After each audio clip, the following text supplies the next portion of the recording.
Bisnis kuliner kejantanang saya nincap kewentenan nyane. Nabi malih rau makin tren wisata kuliner sayan limbak ring Bali. Ngarepin palindekan punika yuwana Bali mangde purun antuk ngelimbakang bisnis kuliner punika. Manut anggota DPD saking Bali Sri Gusti Ngurah Arya Wedakarna Mahendra Data Wedastra Putra Suyasa 3, kewentenan bisnis kuliner kejantenang stata limbak ring kewentenan nyane. Punika mawinan Yawana Bali mangde purun ngawigunayang selah sekadi puniki antuk ngelimbakang pinaka wirausahawan utaman nyane kuliner khas Bali.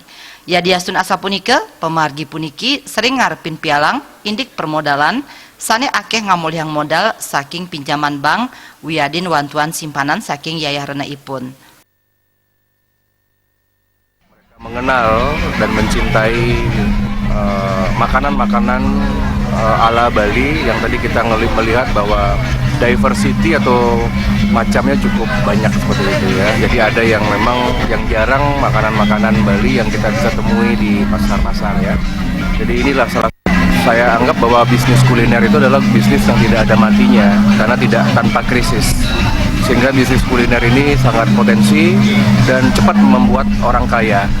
Ya dibanding menjadi pegawai, dibanding menjadi karyawan, lebih baik terjun ke dunia bisnis dan gunakanlah harta kekayaan keluarga yang ada di desa untuk kegiatan-kegiatan berpositif ya.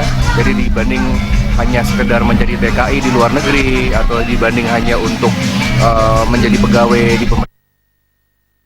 Arya Weda maosang bisnis kuliner menjantan presiden ngasilang bati ageng yening saihang ring gaji karyawan kantor wiadin pamikarya ring kapal pesiar sane nilarin keluarga ring Bali. Dane talar mepengabti mangde yuana Bali purun antuk ngelimbakang sahan lebang bisnis kuliner Bali. Agus Sudiatmike, Bali TV.